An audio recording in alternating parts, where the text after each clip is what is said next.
सौभाग्य है, माननीय प्रधानमंत्री जी का जन्म भी उसी गुजरात में हुआ, उसी राज्य में हुआ। ये आपस का संयोग है। माननीय स्वामी दयानंद सरस्वती जी का जन्म जहाँ पर हुआ, वहीं से, उसी भूमि से, उसी मिट्टी से प्रेरणा प्राप्त माननीय प्रधानमंत्री पद पर आसीन होने वाले माननीय प्रधानमंत्री यार आज हमारे बीच हैं, और हम सभी की ओर से उनको आभार व्यक्त करने और आपको संदेश देने के लिए उनके राज्यपाल महोदय आदरणीय डॉक्टर देवव्रत आचार्य जी से मेरा अनुरोध होगा कि वे आएं और हम सबको अपनी प्रेरक वाणी से उपकृत करें। आदरणीय आचार्य देवव्रत जी, माननीय राज्यपाल गुजरात एवं महाराष्ट्र।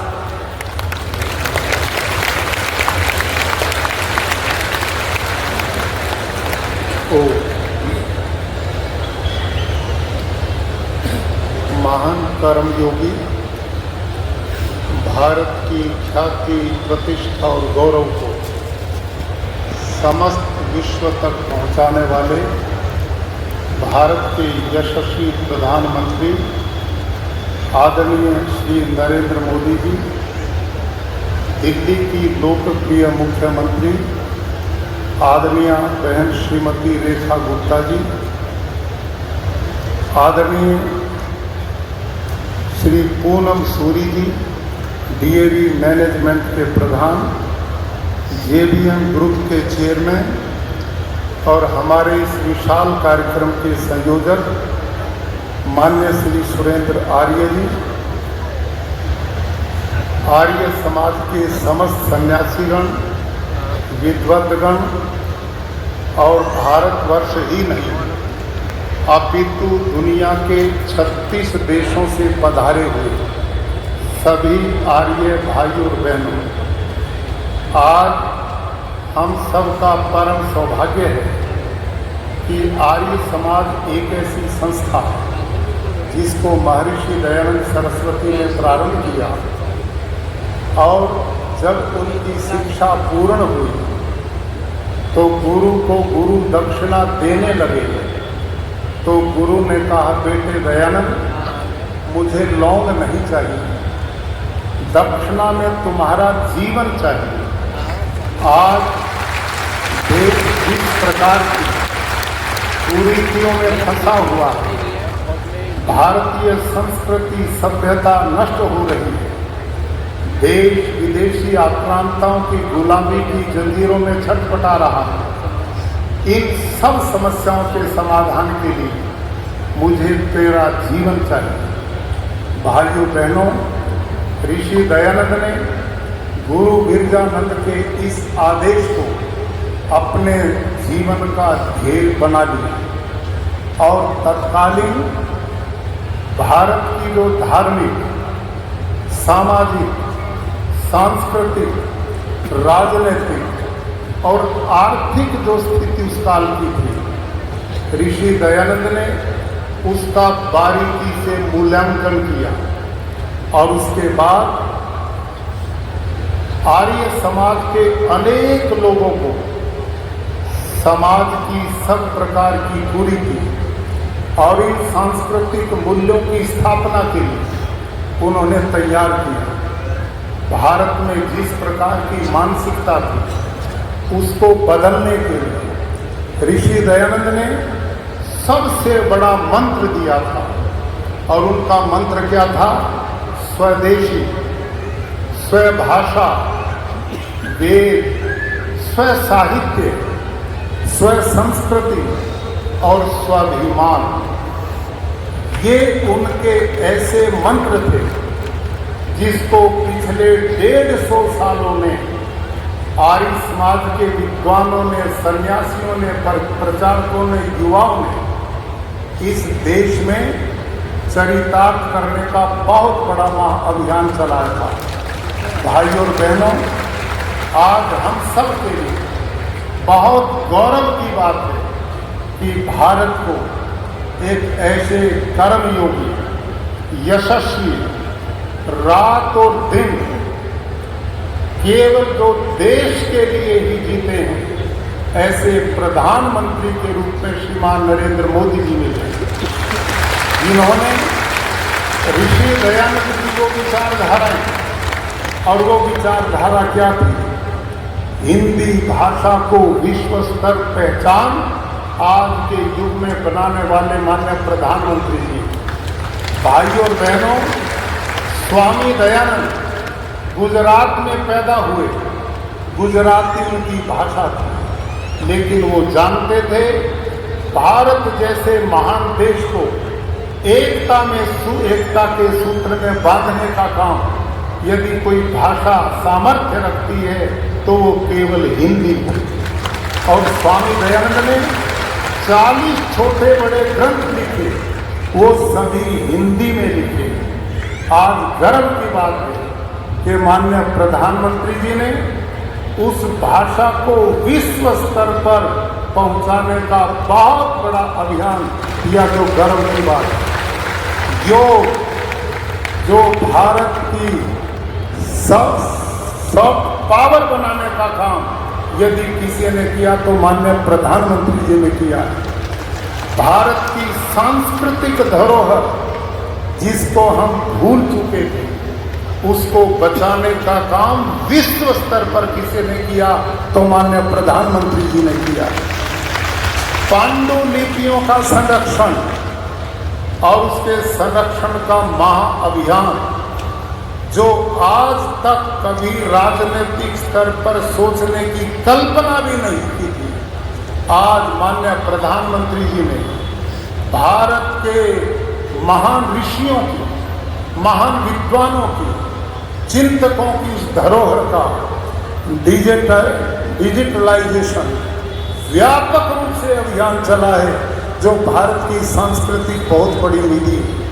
भाइयों और बहनों, स्वदेशी, make in India, vocal for local, mobile manufacturing, स्वदेशी हथियार, सेमी कंडक्टर, कई जहाजों का निर्माण, आज भारत की विकास और प्रगति का वो रास्ता प्रधानमंत्री जी ने इस देश के भविष्य को बदलने का काम किया।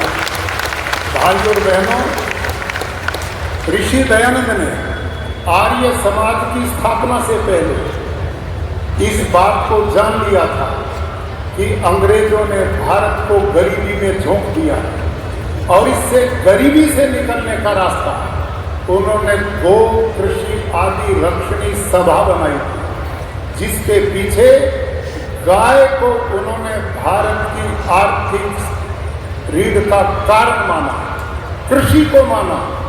आप सबको जानकर प्रसन्नता होगी कि देश की पहली गौशाला रेवाड़ी में स्वामी दयानंद ने स्थापित करवाई थी और आर्य समाज गौ माता के प्रति सदा से एक अभियान चलाता रक्षा का। लेकिन आज गाय को सही संरक्षण, संवर्धन का काम यदि किसी ने किया है तो माननीय प्रधानमंत्री जी ने किया। ये बात मैं आपकी जानकारी में लाना चाहता हूँ।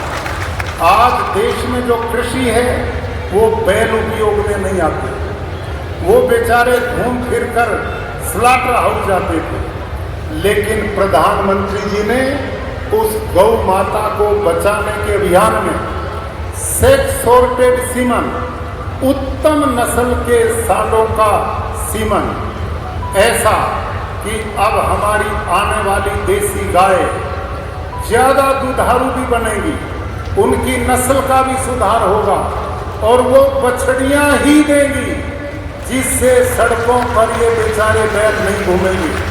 बहुत बड़ा काम देश में स्वदेशी टेक्नोलॉजी को अपना करके प्रधानमंत्री जी ने करवाया।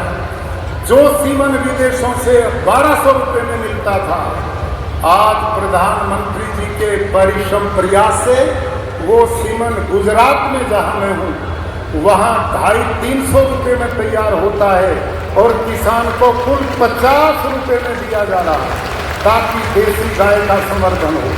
भाइयों और बहनों, देश के लोग स्वस्थ हों, निरोग हों, ये पर्यावरण बचे, धरती माता बचे, लोगों का स्वास्थ्य बचे, लोगों का धन बचे और किसान की समृद्धि हो, इसके लिए देश में पहले से प्रधानमंत्री हैं जिन्होंने प्राकृतिक खेती को राष्ट्रीय प्राकृतिक कृषि मिशन बना दिया है। आज पूरे देश में एक अभियान चल रहा है कि आप लोगों को स्वस्थ निरोग करने वाला आहार प्राप्त हो। ऋषि दयानंद की मान्यता थी कि भारत जब तक आर्थिक रूप से समृद्ध नहीं होगा तो भारत का जनमानस सुखी नहीं होगा, और उसके लिए ढांचागत विकास बहुत जरूरी है। इसके लिए प्रधानमंत्री जी इन 11 सालों में, भाई और बहनों, आप देश देश के कोने से आए हैं, आप उस विकास को देखते हैं। कहीं रोड का नेटवर्क है, कहीं रेल का नेटवर्क है, अमृत भारत, वंदे भारत, हर 20 दिन में एक गाड़ी पटरियों पर दौड़ना शुरू कर चुकी है। भाई और बहनों, कई बुलेट ट्रेन आने वाली है, पोर्ट नेटवर्क है, आर्थिक कॉरिडोर है, और इन प्रयासों का परिणाम भारत देश का 25 करोड़ गरीब गरीबी रेखा से बाहर निकल चुका है।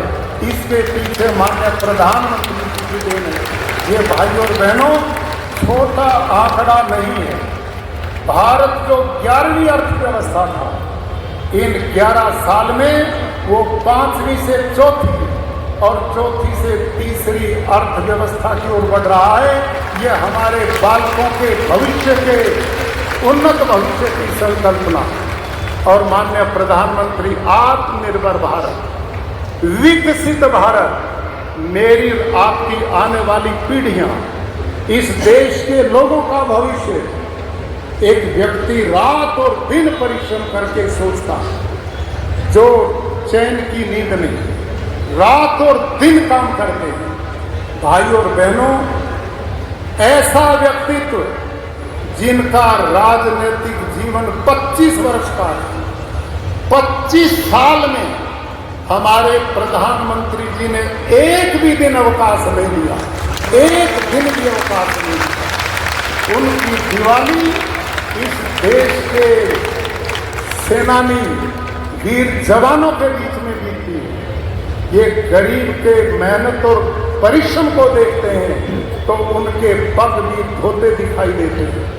ऐसा व्यक्तित्व जिसका अपना कुछ नहीं, आर्थिक रूप से कुछ नहीं है, तो केवल मेरा देश और मेरे देश की प्रजा, ऐसे महान व्यक्तित्व आज हमारे बीच में आए। उनके निर्णय, जिन्होंने भारत की ख्याति प्रतिष्ठा को दुनिया में पहुंचाया। धारा 370 सोचते थे केवल ये चुनावी मुद्दा, लोग कहते थे खून की नदियां बहेंगी। इतना जबरदस्त निर्णय लेने की ताकत यदि किसी ने, तो माननीय प्रधानमंत्री जी ने। आज वो देश का हिस्सा बन गए। भाइयों बहनों, पड़ोसी देश आए दिन आंख दिखाता है। कभी ऑपरेशन सिंदूर, कभी सर्जिकल स्ट्राइक और कभी एयर स्ट्राइक ने उनके धुर्रे उड़ा दिए हैं। ये काम भी तो है प्रधानमंत्री जी का। भाइयों बहनों, अधिक समय में लेता हुआ माननीय प्रधानमंत्री जी को मैं इस देश के और विश्व के आर्य समाज के लोगों की ओर से आश्वस्त करना चाहता हूँ। आपके राष्ट्र निर्माण के जो महाअभियान चल रहे हैं, पूरे देश का आर्य समाज और पूरे विश्व का आर्य समाज आपके इस अभियानों का भरपूर समर्थन करता है और हम आपके साथ खड़े हैं। आप यहाँ आए, आपके लिए पूरा आर्य समाज प्रेरणा पाने के लिए उत्सुक है। बहुत बहुत धन्यवाद।